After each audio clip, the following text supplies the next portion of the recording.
أسعد الله أوقاتكم مشاهدينا في كل مكان. نشرة الأخبار نقدمها لكم من تلفزيون دولة إريتريا، نسهلها كالعادة بأهم وأبرز العناوين.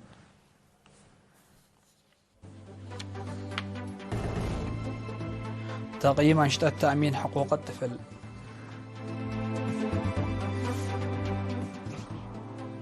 دعوة لترشيد استهلاك المياه في الإقليم الجنوبي.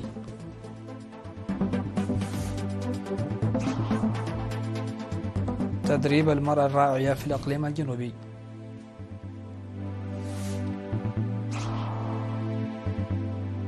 الصين تطالب أمريكا بالتراجع عن قرار زيادة الرسوم الجمركية على وارداتها. بريطانيا تستدعي سفير الصين وتحذير استخبارات من هجمات قرصنة. وزعيم كوريا الشمالية يدعو إلى تغيير تاريخي في الاستعدادات للحرب. أهلا بكم إلى تفاصيل النشرة. قيمت لجنة حقوق الطفل والمرأة في إقليم شمال البحر الأحمر أنشطة الربع الأول من سنة 2024 في اجتماع عقدته في مصوع يوم 13 من مايو. وأوضح رئيس اللجنة السيد رزاني فسها في الاجتماع الذي شارك فيه المدراء وشركاء العمل أن أنشطة التوعية التي قامت بها اللجنة ساهمت كثيرا لرفع الوعي في أوساط المجتمع، ويتطلب العمل المشترك للحد من ختان الإناث التي تظهر في بعض المناطق. ودعا الاجتماع الذي بحث أنشطة لجان المديريات لتنشيط عمل اللجان لمستوى إدارات الضواحي وتقوية التوعية ووضع قانون عقابي لزواج القاصرات وختان الإناث. شهد الاجتماع محاضرة حول مضمون وخلفية حقوق الطفل والمبادئ العاملة للمعاهدة الدولية لحقوق الطفل والمرأة بالقانون. وقال سكرتير الجبهة الشعبية للديمقراطية والعدالة في إقليم شمال البحر الأحمر السيد رزان أدوناي في ختام الاجتماع إن الوعي المجتمعي يتطلب تضافر جهود الجميع.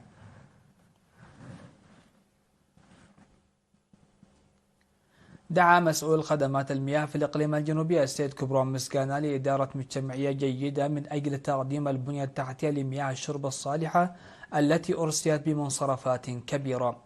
وأوضح إرساء خدمات المياه في سنوات الاستقلال بالإقليم مع بنيتها التحتية تشمل 1142 بئرا يعمل بالمحركات والطاقة الشمسية والدفع اليدوي، وقد تعطل 10% منها لسوء الاستخدام. وأشار إلى أن مشاريع المياه التي بدأ العمل فيها عام 2023 لخدمة حوالي 35 ألف مواطن في 37 قرية قاربت على الاكتمال، وكذلك تركيب مولدات الطاقة الشمسية للضخ بقوة 78 كيلووات ومد أنابيب بطول 45 كيلومترا وبناء 16 خزان لتوزيع المياه. وذكر تقديم تدريب للمواطنين العاملين في خدمات المياه في القرى لإصلاح الأعطاب.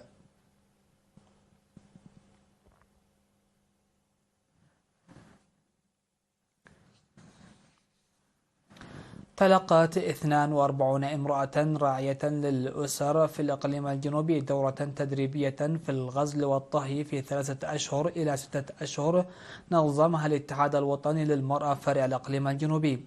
وأوضحت مسؤول الخدمات الاجتماعية والاقتصادية في فرع الاتحاد للسيدة قدسان مبرهة في مراسم التخريج التي جرت في 14 من مايو أن التدريب النظري والتطبيقي شاركت فيه 12 امرأة من المستوى الثاني ل6 أشهر في الغزل و30 امرأة في الطهي ل3 أشهر. من جانبها أوضحت مسؤولة الاتحاد الوطني للمرأة فرع الإقليم الجنوبي السيدة سنايت أفورقي أوضحت أن التدريب يأتي في إطار تمكين المرأة. وذكرت رئيسة الاتحاد الوطني للمرأة السيدة تخاتس ميكائيل وحاكم الإقليم الجنوبي السيدة هبتاب تسفاسيون بأن مركز تدريب المرأة في الإقليم الجنوبي يقوم بدور مشرف. وشكرت المتدربات التدريب المجاني الذي حصلن عليه، مؤكدات على العمل الفعال لتطوير القدرات المكتسبة.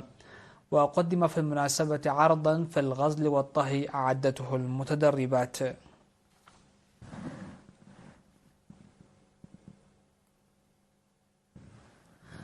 أهل مكتب وزارة العمل والرعاية الاجتماعية وإدارة مديرية الدهلك 14 مواطنا محتاجا بقوارب الصيد.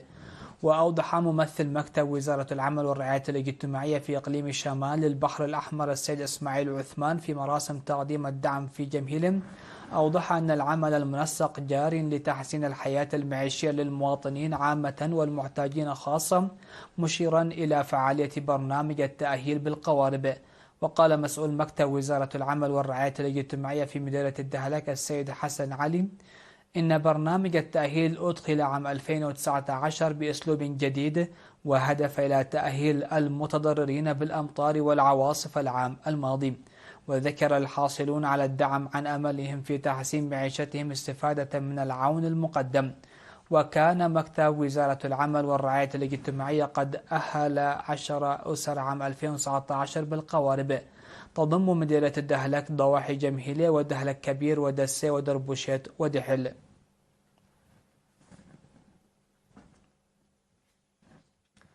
نظم الاتحاد الوطني للشباب والطلبة فرع إقليم عنسبة أسبوع التنظيمات الشبابية التعليمي والثقافي والفني في الفترة من الأول وحتى 12 من مايو في جميع المديريات تحت شعار تنظيم جيد لسلام دائم. وأوضح مسؤول الاتحاد أن الأسبوع الذي ضم 23 نوعا من المسابقات هدف إلى استكشاف القدرات الكامنة للشباب وتنشيطهم. اشتمل الأسبوع المنظم للمرة الرابعة التراث والثقافة وعروض الورود الحمر والرقص والدراما والابتكار والتصنيع وفن الخطابة والمعلومات العامة والكتابة والفن التشكيلي والتصوير وغيره. وأكد مدراء الضواحي دعمهم للبرامج التي تحتفي بعيد الاستقلال. في غضون ذلك نظم أسبوع الشباب بمشاركة كبيرة لأول مرة في مديريات هبرة وقلب وحمل مالو.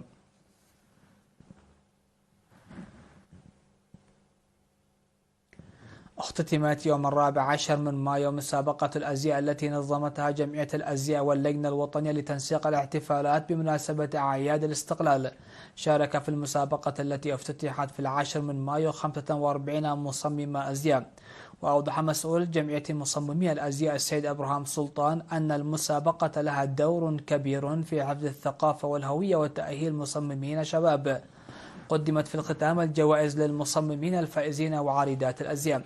وشكر المصممون منظمي المسابقة مؤكدين على مساعدتها لعرض المنتجات المرتبطة بالثقافة والهوية.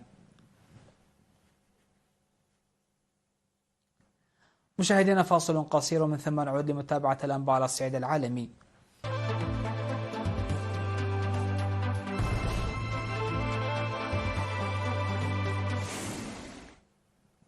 أهلا بكم على الصعيد العالمي. أعلنت الصين عن اعتراضها الشديد على فرض الولايات المتحدة الأمريكية زيادة أخرى في الرسوم الجمركية الإضافية على بعض السلع الصينية. وأعلن البيت الأبيض سابقا أن الولايات المتحدة قررت زيادة الرسوم الجمركية على واردات صينية تبلغ قيمتها 18 مليار دولار، مستهدفة قطاعات استراتيجية مثل السيارات الكهربائية والبطاريات والفولاذ والمعادن. وقالت وزارة التجارة الصينية في بيان إنها ستتخذ تدابير حازمة لحماية حقوق الصين ومصالحها، معربة عن استياء بكين الشديد إزاء إساءة واشنطن استخدام إجراء مراجعة التعريفات الجمركية بموجب المادة 301 وفرض زيادة أخرى في الرسوم الجمركية الإضافية على بعض المنتجات الصينية. وأشار البيان إلى أن زيادة الرسوم الجمركية الأمريكية تتعارض مع التوافق الذي توصل إليه الرئيس الصيني شي جين بينغ مع نظيره الأمريكي جو بايدن، وستؤثر بشكل خطير على أجواء التعاون الثنائي.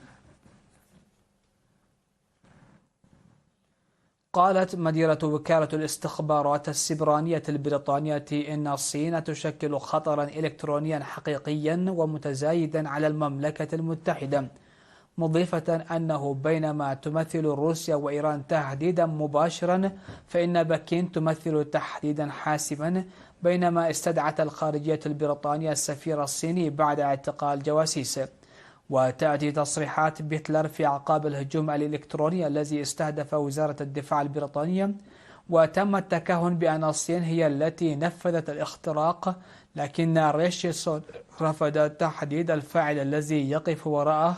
وفق صحيفة الاندبندنت البريطانية، تعيش بريطانيا على وقع ما اعتبره مراقبون فضيحة أمنية تخص وزارة الدفاع وتتعلق بتسريبات معلومات دقيقة عن أفراد ومنتسبي القوات المسلحة البريطانيين.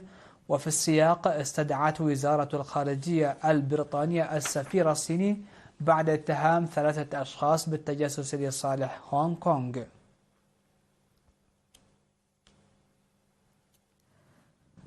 دعا زعيم الكوريا الشمالي كيم جون أون إلى تغيير تاريخي في الاستعدادات للحرب من خلال تحقيق أهداف تتعلق بإنتاج الأسلحة وفق ما ذكرت وسائل إعلام رسمية، وذلك خلال تفقده لنظام صاروخي تكتيكي. وذكر تقرير لوكالة الأنباء المركزية الكورية الرسمية في بيونغ يانغ أن كيم أعرب خلال تفقده لنظام أسلحة صاروخية تكتيكية عن رضاه الكبير عن النتائج التي سجلتها المؤسسات الصناعية الدفاعية هذا العام. وتراجعت العلاقات بين الكوريتين إلى أدنى مستوياتها منذ سنوات، حيث أعلنت بيونغ يانغ أن كوريا الجنوبية هي عدوها الرئيسي، وأغلقت الوكالات المخصصة لإعادة التوحيد. وتتهم كوريا الجنوبية والولايات المتحدة بيونغ يانغ بتزويد روسيا بالأسلحة في انتهاك لعقوبات الأمم المتحدة التي تظهر مثل هذه الخطوة.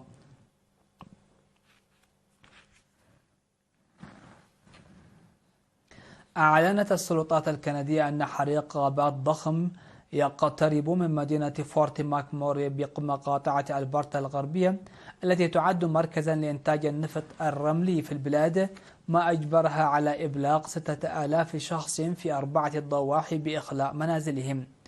وقال مسؤولون محليون إن الحريق أججته الرياح العاتية والظروف الجوية الجافة، وأنه يقترب ببطء من المدينة منذ الأسبوع الماضي، حيث بات يبعد قرابة 7.5 كيلومترا فقط عن مكب النفايات بها وفق ما نقلته وكالة رويترز.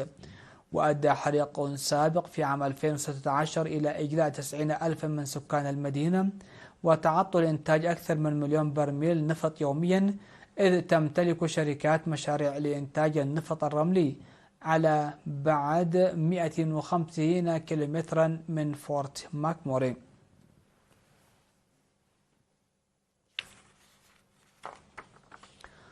مشاهدينا الأكارم، نهاية نشرة هذا المساء. هذا تذكير بأهم وأبرز العناوين. تقييم أنشطة تأمين حقوق الطفل.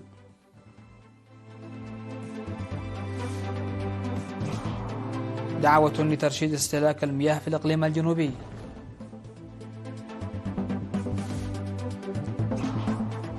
تدريب المرأة الراعية في الإقليم الجنوبي.